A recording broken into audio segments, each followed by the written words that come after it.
I don't think we've had this cold of weather in my lifetime. The negative 10? Negative 10 is pretty low. Negative 10. I don't think that's ever happened in my lifetime. Did you say negative 10? 10.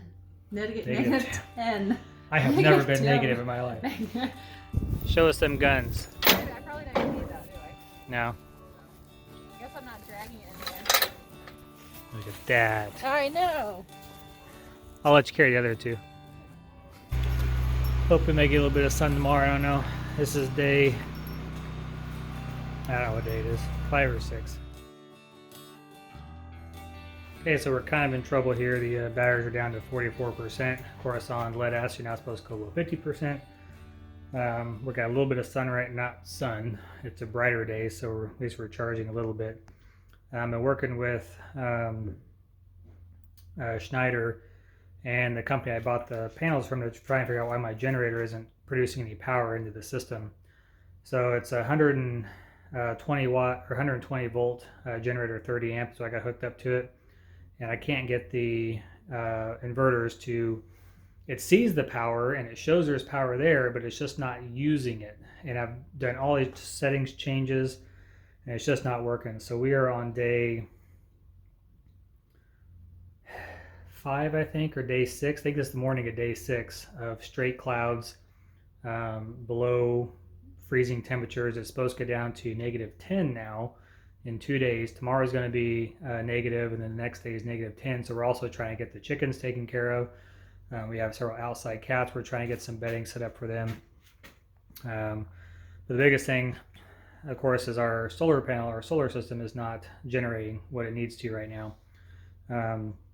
The panels have been glazed over with ice and frozen for several days now. So right now we're pulling in over a kilowatt of power.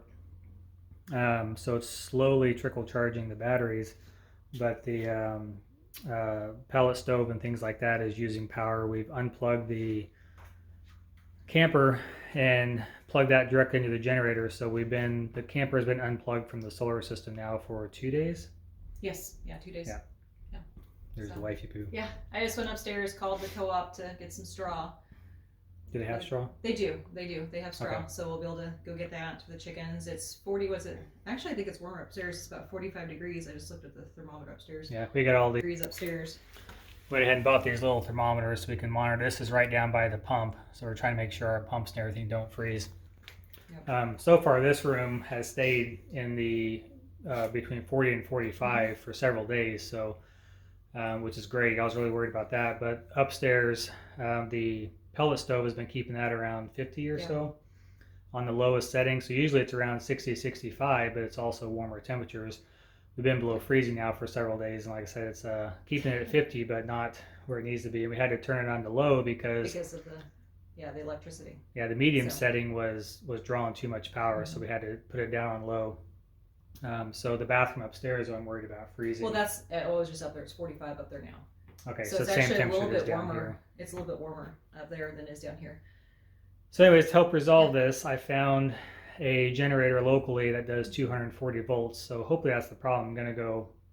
Hopefully it'll fix the problem. Hopefully we'll get some power to run it. If not, I'm going to have to disconnect the batteries from the system, throw the generator on just the batteries, and start charging them 12 volts at a time. So I got to break it up into 4 different blocks of batteries. It's not a big deal, but it's going to take time to get it charged back up, probably all day, if not longer. Yeah. So I mean, we're doing this now because it's going to get worse in a couple days. Mm-hmm. Hopefully we can get this resolved. Otherwise, we're going to have to just shut the whole solar system down until the sun comes out. Yeah. So I don't think we've had this cold of weather in my lifetime. The negative 10? Negative 10 is pretty low. Negative 10. I don't think that's ever happened in my lifetime. Did you just say negative 10? 10. Negative 10. I have never been negative in my life. Negative 10. It's been cold, but I don't think it's ever... That's just the temperature, so I don't... Yeah, we've had wind chills, negative 10, but we've never had the actual temperature. We've never actually had the temperature that cold here. Heading back to the house now, and we'll get the generator hooked up. I got the parts I need. Hi, Daddy. Hello. So what are you doing? Well, we got the generator, and I guess that was already on. So we are hooking this up to propane, and we're just going to run it. Sorry, I'm set to choking everything. We're going to try and just run it like this, get our batteries charged. One bottle should go for 8 hours, but eventually we'll move this down to the propane line down there. Before I hook everything up, I want to make sure it works the way it's supposed to. You young lady, just help me put a new plug on. Uh-huh. Man, those screws at the bottom are tough. Yep. They're really hard to unscrew. So Wait, this is an has electric pockets? start, and I'm hoping that down the road I can actually hook this up to our auto start generator, or auto start generator for the solar system, and hopefully we won't run into this problem anymore. So I think I have everything hooked up. Hey, Daddy. Yep. This is not related to anything of the subject, but I just figured out that my inside cook has pockets. Oops. Hard to find that.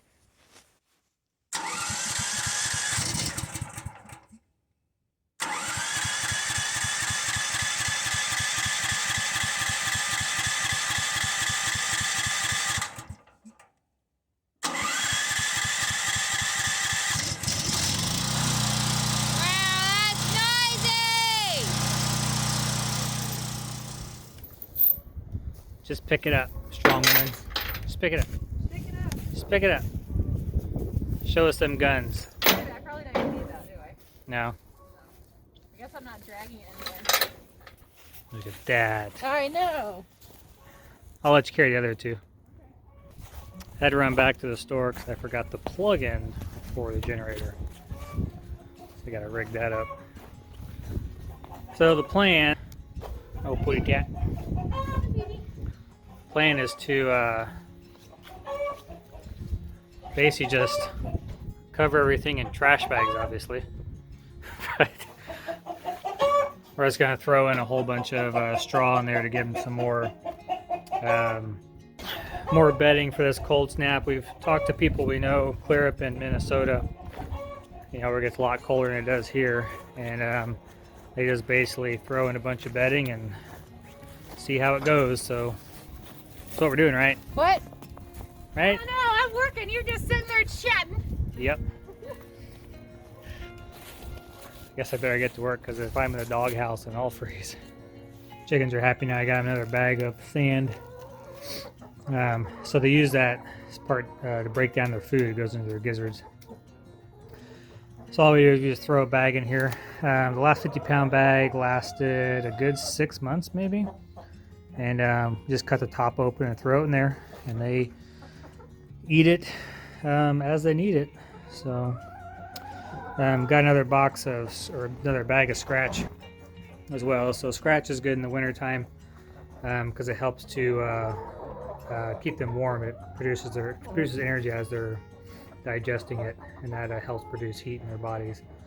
So wintertime plan is we got scratch for them. Make sure you give them a bit before you put them up for the night, and then throw a bunch of bedding in there, you know, covering up all drafts and things. And then the hole in the actual coop bill will get covered up as well. So there's a door inside that closes that off. So we're going to close them in there for the whole day when it gets too hot. Another thing we need to do is constantly changing their water out because it freezes about every 2 hours maybe. So, but how it goes. You look cold. Huh? You look cold. I am cold. I can see your breath. If I was little in the 80s, that would have been cool. So if you don't have a knife, you have the twine. Just use your hook, your hay hook. Pop it underneath. Give it a few twists. Pops right off. Easy peasy. Now, you take these strings and you properly dispose of them. You don't roll them up in a ball and throw them out into the ground? Oh my gosh. So that the next person can pick up tens of thousands of pieces of bales? Yes. Okay, I'm just going to sit here and record you do You're going to this. record me as I do this? Like the trash bags over all the holes. Hey, Amber, I'm upcycling. Yep, upside down. I'm upcycling. So this plastic this on the windows. That came from our windows. That was the sheet that was on there. The windows in the house. Huh? Windows in the house. Yes, the windows in the house. So we put it there when they were spray foaming. No, this was that cling film. Oh, so so it was big the sheet, okay. the static, whatever. That's when we bought the windows that come with the film on them, protective film. Ugh. All right, lady. Yeah. Like that. She's like, leave me alone. Keep you warm. She was in there earlier and she got mad at me because I was using the staple gun. Yeah. She just grumbled at me. Oh, yeah. Well, things were running pretty smoothly with the generator, but now it's been cutting on and off. I lowered the, I had it set 2,500 watts per inverter, and when it kicked on, it was really drawing the power down, and then would cause it to basically kill all the power in the house and to flicker back on again. It'll take it a couple times to start. So I lowered it down to 1,800 watts per inverter, and then it started up nice and smoothly. The problem I'm having now is, that's not good. Get on there. See my positive wire rubbing through my negative wire. Come on, Tubbs. What? What's that? The problem I'm having now is it's just dying. And I'm not quite sure why. I could hear something coming from here earlier, and I think this was possibly freezing up.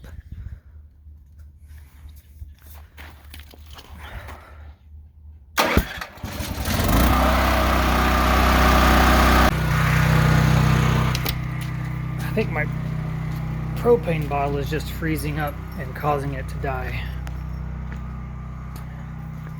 So, let's see how we can fix that. Okay, I put the propane bottle inside, took the generator and turned it around so I could fit it under the garage door. I think that was our problem. It was freezing up. See, it's just frosted over, so hopefully that was the problem. We won't have any more issues with that. But it is like, I don't know, 10 degrees out or something like that, so hopefully that's it and we'll solve it. But pulling a little bit of power in, you can see the blue lights up there. It says a little bit of power coming in from the solar panels, about 800 watts I think. And then looking at the gauges, it shows about 6,000 watts coming in right now, but I don't think that's quite accurate. It should be only pulling in about 4, so I'll check that setting. We'll see if it dies again now that I've got it inside. I may have to switch bottles to one that's already thawed out. Trial and error, figuring it out. Well, it died again. So I'm going to take a bottle off the camper that we're not using since it's warm and see if that makes a difference. So generally been running for 5-10 minutes now, and it's about how long it lasted before it died. I did change a couple of the settings. But, so what I'm seeing up here, I can see my generator lights on, and this is the amount of power it's pulling in. What I'm a little confused about though is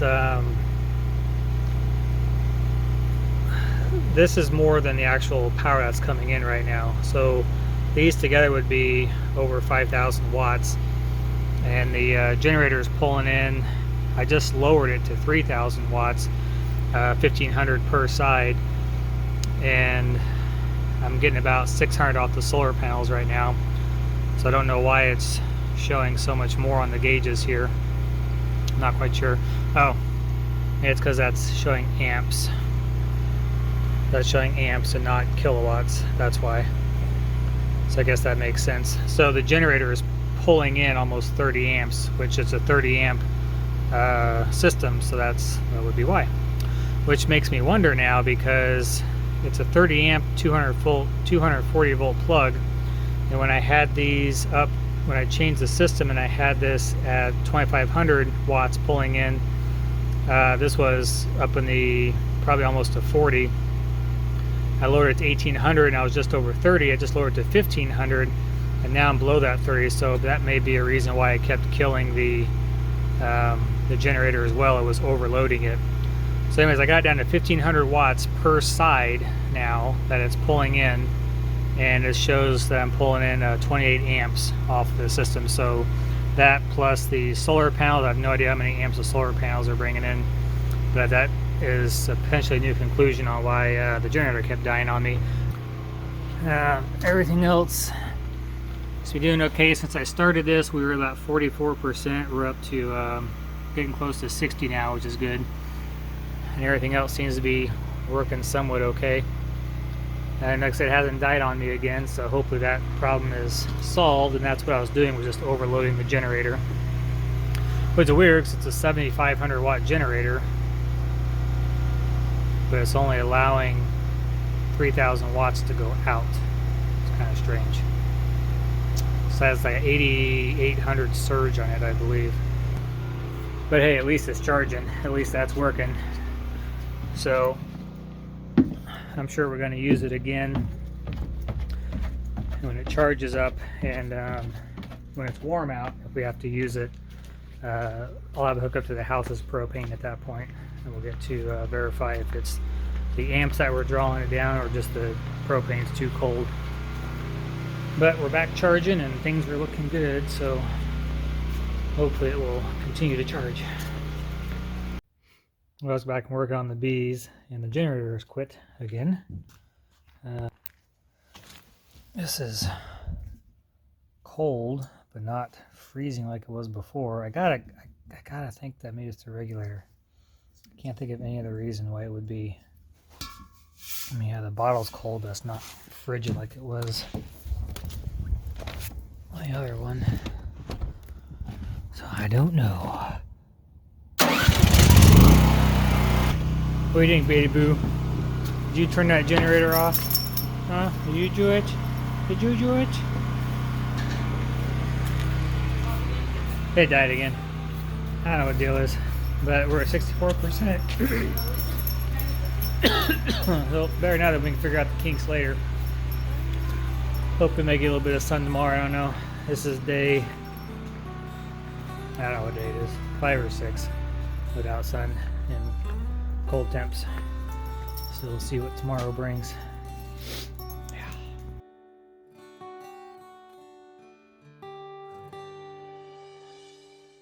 Wait, this has pockets?